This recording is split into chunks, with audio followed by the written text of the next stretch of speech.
Merci aux organisateurs de m'avoir invité à donner un speech. C'est moi qui vais terminer la session. Donc, comme vous êtes tous fatigués, que les sièges sont très confortables, je vais essayer d'être efficace et convaincant.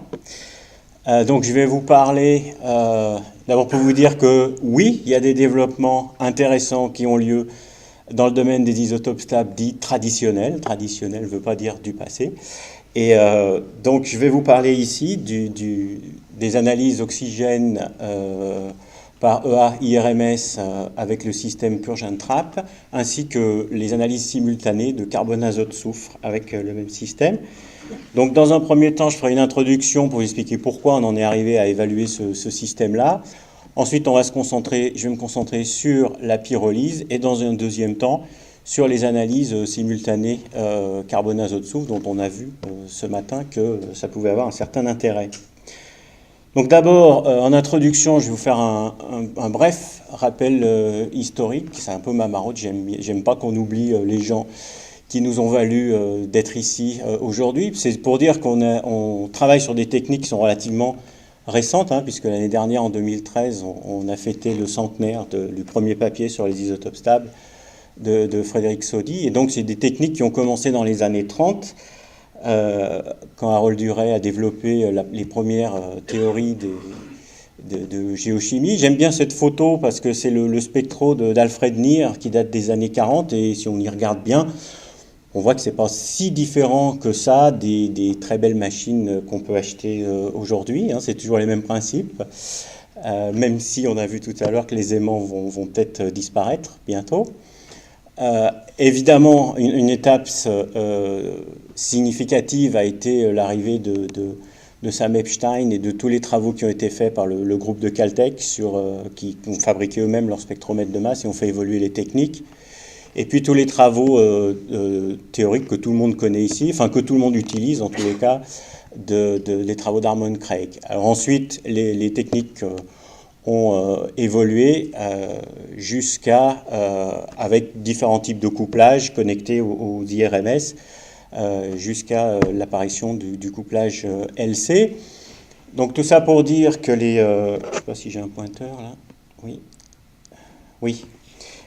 Toutes ces évolutions au départ étaient concentrées sur le système de détection qui est le spectromètre de masse lui-même, avec des spectromètres de masse plus compacts, plus sensibles, plus répétables. L'évolution de ces 10... Alors, on a des spectromètres de masse qui sont très précis, qui mesurent des variations isotopiques très très faibles, mais sur un nombre d'espèces gazeuses assez limité.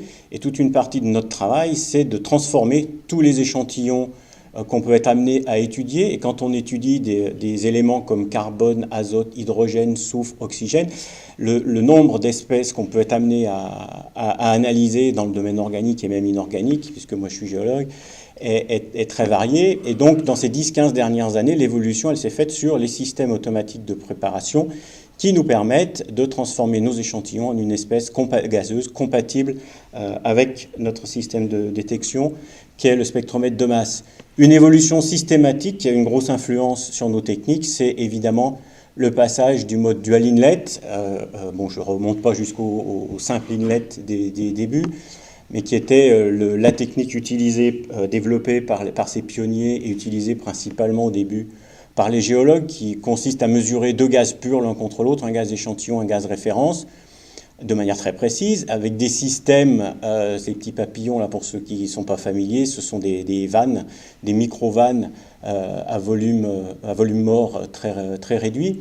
Donc des systèmes relativement compliqués, relativement chers, et une évolution importante a été l'apparition du flux continu, où là on ne mesure plus deux gaz purs l'un contre l'autre, mais un gaz échantillon et un gaz référence poussé par un flux d'hélium, en utilisant des systèmes beaucoup plus simples, beaucoup moins chers, donc plus accessibles à un plus grand nombre, et qui permettent donc aussi de donner accès à des techniques existantes comme l'analyse élémentaire, dont je vais vous parler, et la chromatographie en phase gazeuse, et puis depuis peu maintenant, même la chromatographie en phase liquide. Donc on l'a vu, cette évolution clé du flux continu a permis d'avoir des systèmes plus simples qui permettent d'analyser plus d'échantillons avec parfois une meilleure sensibilité. C'est le cas en GC, on injecte des quantités très très faibles. et puis elle donne accès à tout le développement qui est fait par les sociétés qui fabriquent des analyseurs élémentaires et des chromatographies en phase gazeuse, ce qui nous permet, donc une chose que probablement Sam Epstein et Alfred Neer auraient trouvé de la science-fiction, de faire de l'approche multi-isotopique. Donc, ceci a permis, on a vu que les techniques ont été développées principalement par les géologues, mais l'évolution de ces techniques a permis de faire sortir, je dirais, les isotopes stables du monde de la géologie, et même pour certaines applications, à sortir des laboratoires de recherche pour commencer à aller dans l'industrie, puisqu'il y a des normes internationales, notamment dans l'agroalimentaire, qui utilisent les isotopes stables. Donc là, c'était simplement pour rendre hommage à Tom Preston, Preston et Owen. C'est le premier papier qui parlait d'un couplage d'un analyseur élémentaire, de ce premier couplage flux continu pour faire des analyses isotopiques. Bon, il n'a pas pu s'empêcher de mettre une petite note, là, je ne sais pas si vous arrivez à lire, contre les biologistes. Évidemment, les biologistes ont bien évolué depuis ces temps-là et maintenant ils manipulent très bien les isotopes stables. Le système de Tom Preston, le voilà. Donc c'est le premier exemple d'un couplage flux continu pour faire des mesures isotopiques. C'est Tom qui a eu la gentillesse de me donner cette diapo.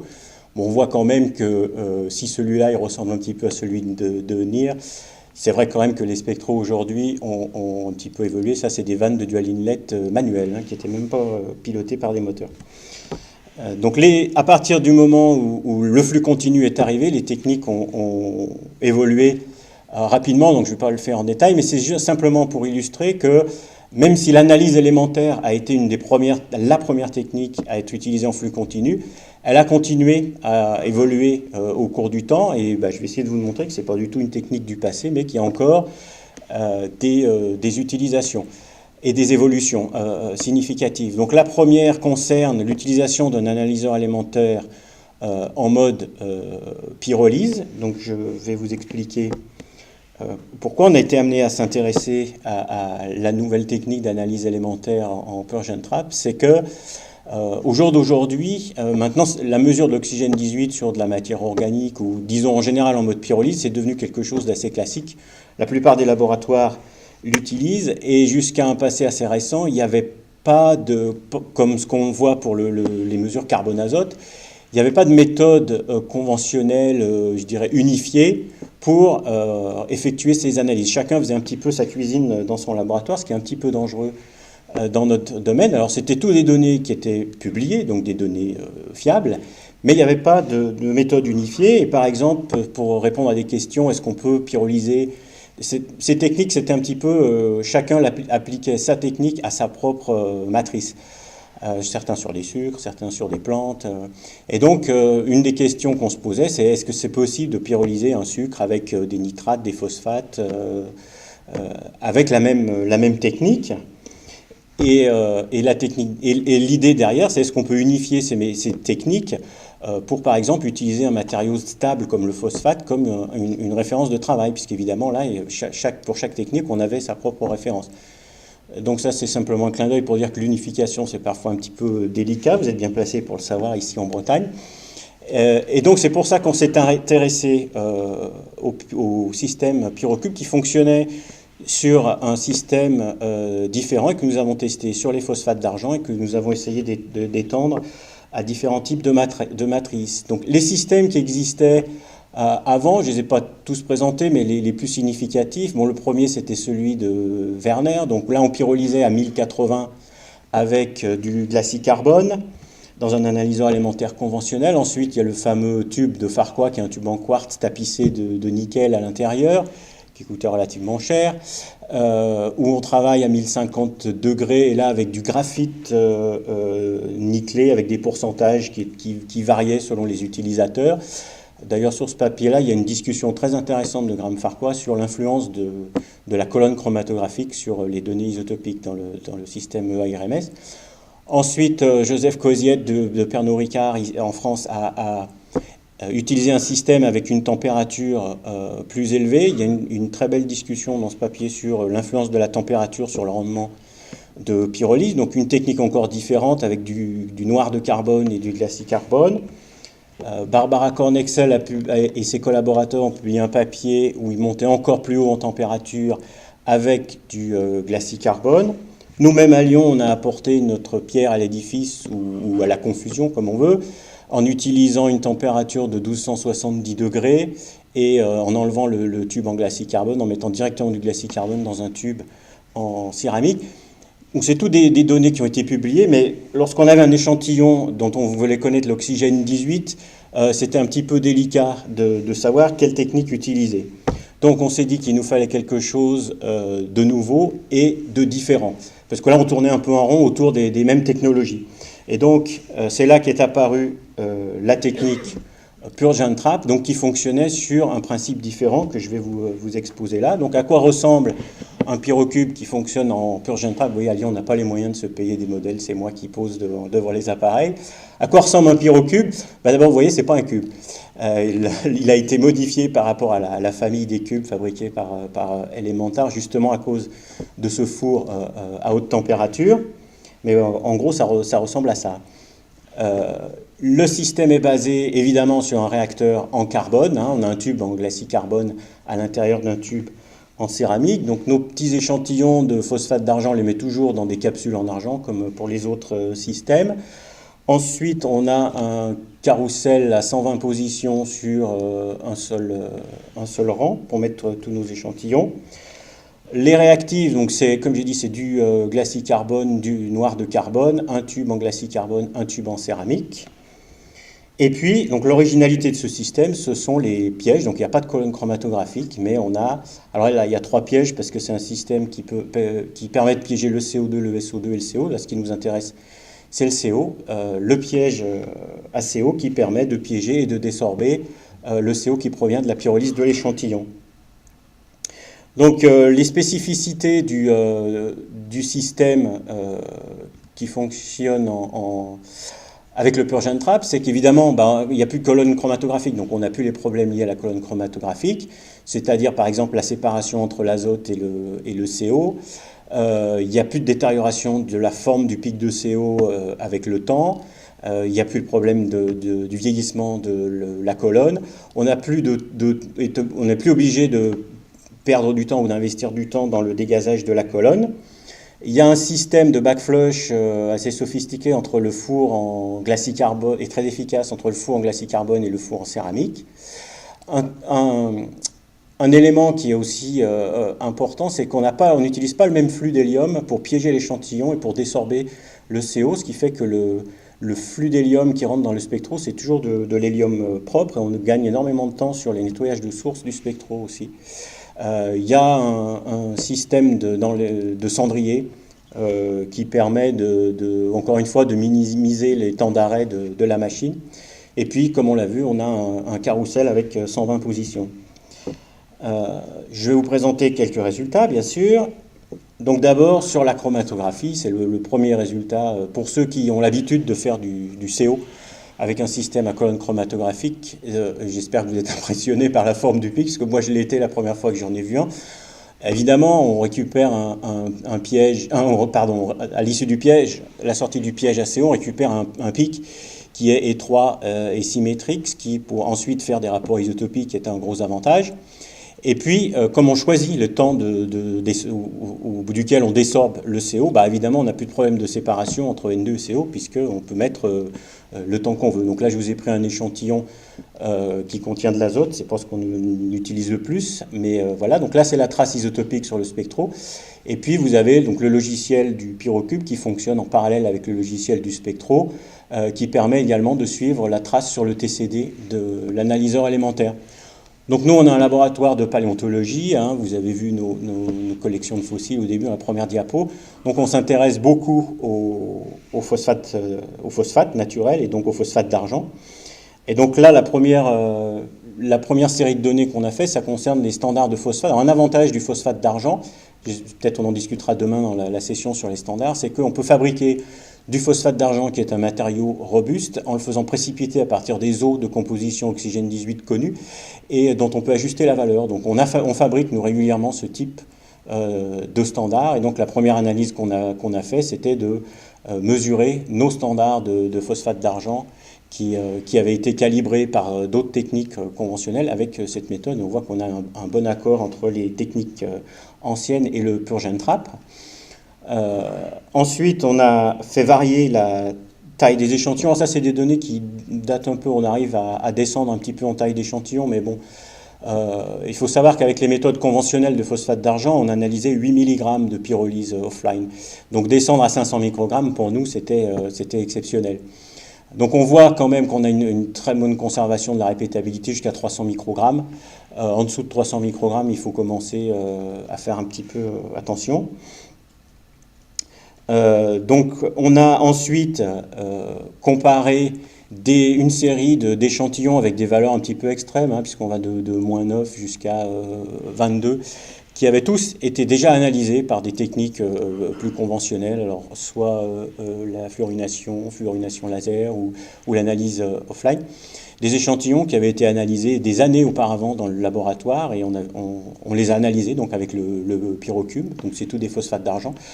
Et on voit qu'on a un bon accord entre les valeurs admises ou mesurées avec les autres techniques et les valeurs mesurées par la technique du purge and trap. Donc là, je vous ai figuré, nous, de manière classique, la façon dont on mesure nos phosphates. On passe des séries de chimie. À partir de nos échantillons d'os ou de dents, on fait une chimie. On transforme le phosphate de l'os et de la dent en phosphate d'argent. Et les chimies se font avec 10 échantillons. Donc il y a 2 standards de travail qui sont le DNBS 120C et 8 échantillons dont on veut mesurer les valeurs. Et on encadre tout ça par 2 standards, ce qu'on appelle externes, c'est-à-dire des standards qui ont été fabriqués par une autre chimie. Comme ça, s'il y a un problème de chimie, on le voit tout de suite. Et si la différence entre les standards internes et externes est trop importante, on rejette la chimie, on la recommence. Du moins, on la fait recommencer par nos étudiants. Donc ça, c'est typiquement, c'est un run, bon, j'ai enlevé les noms des échantillons, mais c'est typiquement un run d'analyse de phosphate d'argent qu'on fait avec le pyrocube, comme on en fait tous les jours.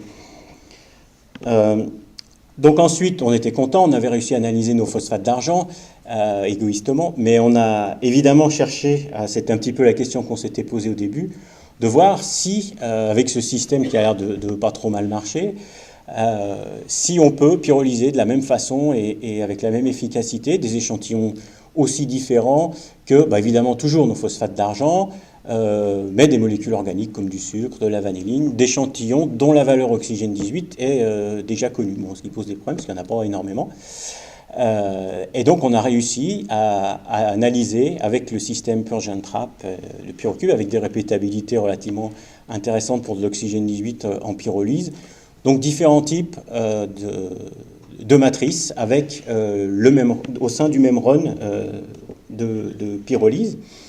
Donc là, je vous ai mis en référence des articles qui ont été publiés avec cette technique de la pyrolyse, notamment une de nos étudiantes, Delphine, qui a étudié le régime alimentaire des grands oiseaux du tertiaire inférieur, le Gastornis, pour démontrer avec ça que ces oiseaux qu'on pensait être carnivores, en fait, étaient des herbivores. Et puis un papier intéressant aussi d'un de nos étudiants qui maintenant est à Bordeaux et qui a fait de l'oxygène 18, a étudié les saisonnalités avec des mesures oxygène 18 sur des dents de rongeurs, des petits rongeurs. C'est des analyses qui étaient impossibles, qui étaient inaccessibles vu la taille des échantillons, avec les techniques conventionnelles qui sont devenues possibles grâce à l'utilisation de l'analyse élémentaire. Donc en conclusion de cette première partie, je dirais que manifestement pour les analyses de CO, on a une technique ici qui semble donner des résultats satisfaisants, avec des analyses précises et répétables. On diminue de manière significative, pour nous qui l'utilisons tous les jours, le temps d'intervention sur la machine, qui était lié à l'entretien de la colonne chromatographique. Et puis pour pousser la discussion un petit peu plus loin, on voit que il nous semble, nous, que le phosphate d'argent semble être un bon candidat pour un matériel de référence, puisqu'à l'heure actuelle, nous, on se fait refuser des papiers parce qu'on n'a pas pyrolysé du SMO, du GISP et du SLAP avec nos phosphates d'argent, alors que nous, la gamme des valeurs auxquelles on s'intéresse en oxygène 18, elle est là. Et puis, je ne vous ferai pas l'affront de vous rappeler où sont le SMO, le GISP et le SLAP, mais on a un petit problème quand même là. Donc tout ça, pour ceux qui veulent en savoir plus, ça a été publié à RCM. Et donc on va passer à la deuxième partie concernant le même système. Je vous ferai pour l'affront de vous remontrer ma photo devant le pyrocube. Mais c'est exactement le même système qui fonctionne cette fois-ci en mode combustion pour faire des analyses simultanées, carbone, azote, soufre. Ça évitera à la prochaine réunion de la SFIS qu'on pose la question, comme ce matin, pourquoi avez-vous mesuré le carbone et l'azote et pas le soufre? J'espère que la prochaine fois, on pourra répondre à cette question. J'imagine qu'on demandera pourquoi vous n'avez pas mesuré l'hydrogène et l'oxygène en même temps. Mais bref, je vais vous parler donc des mesures isotopiques simultanées, qui est une demande qu'on a de plus en plus avec nos collègues biologistes et géologues. Donc le système en combustion, là, bon, il ressemble plus à ce qu'on a l'habitude de voir, avec un four de combustion rempli d'un oxydant. Ici, on utilise l'oxyde de tungstène. Un four de réduction, un piège à eau, et puis donc cette fois-ci le piège à SO2, le piège à CO2. L'azote, lui, n'est pas piégé et passe directement, ce qui explique pourquoi on le retrouve en premier dans le chromatogramme multi-isotopique. Donc dans un premier temps, on a évalué cette méthode d'analyse simultanée. Alors le carbone et l'azote, on était confiant que ça marcherait, c'est surtout le soufre qui nous a, qu'on voulait évaluer de manière plus poussée. Donc là, vous avez un chromatogramme d'une analyse multi-isotopique de l'azote, donc comme je vous ai dit, qui sort en premier. Ça, c'est les traces isotopiques, avec pic de référence, pic échantillon. Ça, c'est la trace qu'on a sur le TCD, le pic de CO2 et le pic de SO2. Donc là, encore une fois, ceux qui ont l'habitude de mesurer des isotopes du soufre et de voir des pics de SO2 qui sortent d'une colonne chromatographique, vous voyez bien que de la même manière que pour le CO, à la sortie du piège, on a un pic qui est étroit, symétrique, et dont on peut, de la même manière que pour la séparation N2CO, la séparation entre N2CO2 et la séparation entre CO2 et SO2, c'est nous qui la décidons, puisque c'est nous qui donnons les temps de réchauffe du piège à CO2 et du piège à SO2.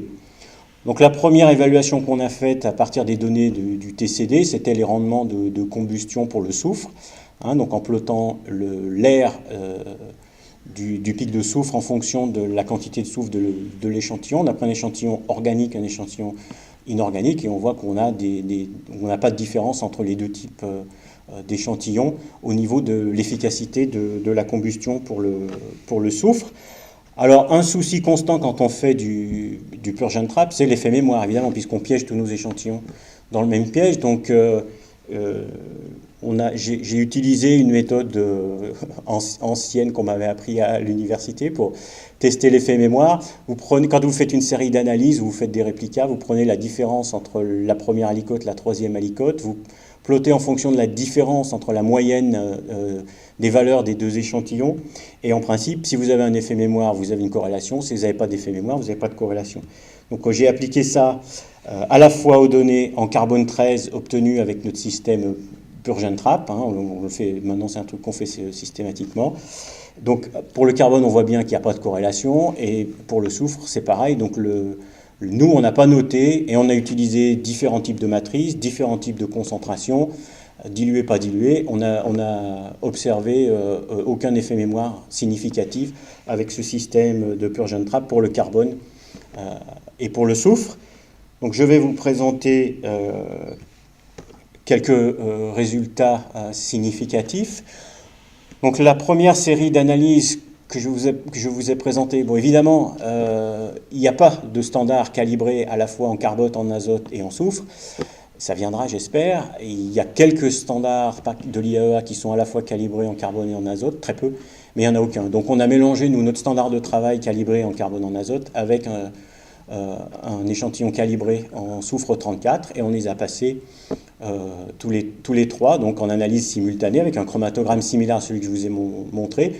Et on voit bien qu'au niveau de la précision et des répétabilités sur ces trois signatures isotopiques, on ne voit pas de différence significative avec des données faites de manière séparée en carbone-azote d'un côté et en soufre de l'autre côté. Donc ensuite, on a fait une belle commande à l'IA, on a acheté tous les standards de soufre, puisque comme je disais, mesurer le carbone et l'azote simultanément, ce n'est pas un exploit, ça a déjà été publié, même Tom Preston en parlait déjà dans son papier de 85. Donc c'est le soufre qui nous inquiétait le plus. Donc On a analysé les standards fournis par l'IAEA qu'on avait mesurés, nous, avec nos méthodes conventionnelles, et qu'on a analysé donc avec le système Purge and Trap, en mélangeant en même temps que ces standards de soufre des échantillons qui avaient du carbone et de l'azote et du soufre. Et on voit qu'on n'a pas de détérioration de la qualité des analyses, que ce soit analysé individuellement ou analysé de manière simultanée. Donc ensuite, on a essayé, on est revenu, nous ce qui nous intéresse, c'est les échantillons phosphatés, les os et les dents.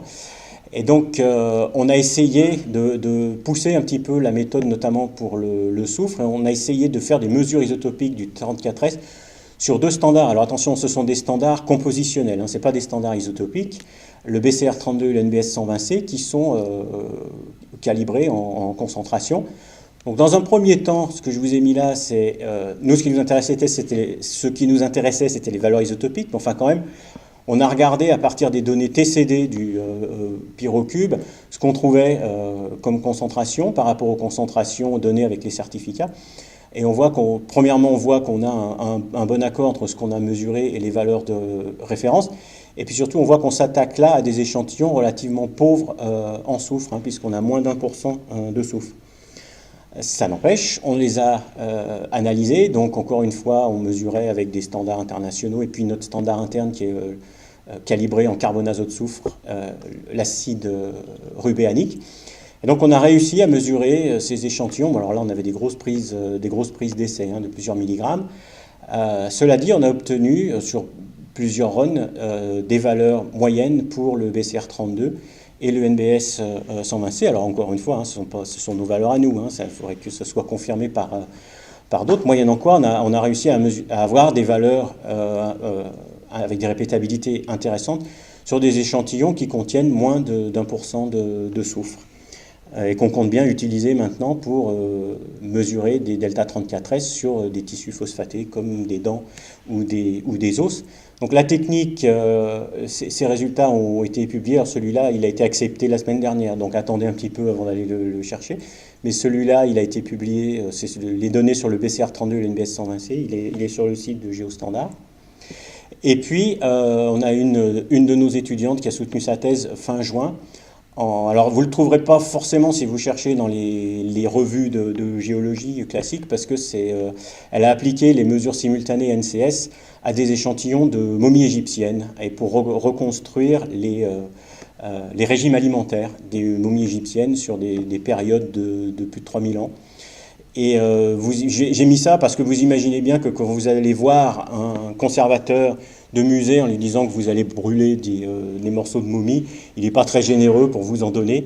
Et donc l'importance de pouvoir faire les 3 analyses sur une même prise d'essai devient assez significative. Donc il y a des résultats intéressants sur En fait, elle a découvert que les Égyptiens anciens se nourrissaient très très peu de la perche du Nil.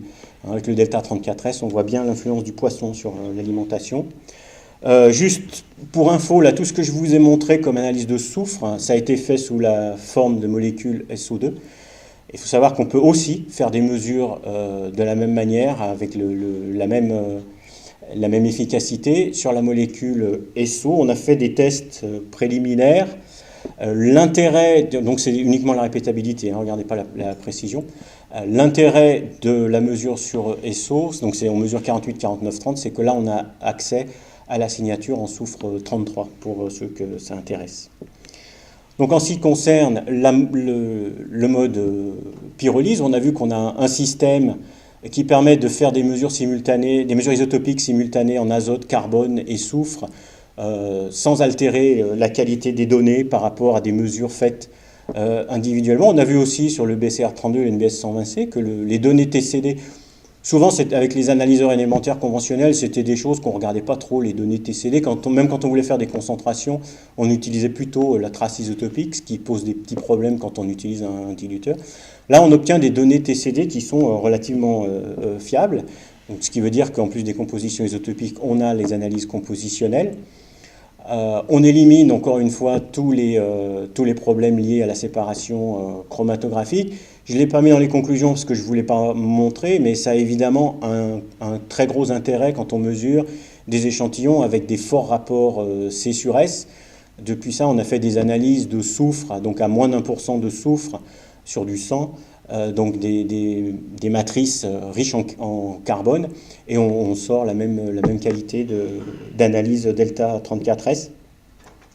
Donc évidemment, maintenant, ça serait intéressant d'avoir des matériaux de référence calibrés dans toutes ces références isotopiques, toutes ces signatures isotopiques, parce qu'on commence à avoir des badges d'analyse maintenant où il y a presque plus de standards que d'échantillons, et qui, même avec un carrousel de 120 positions, c'est un petit peu ennuyeux.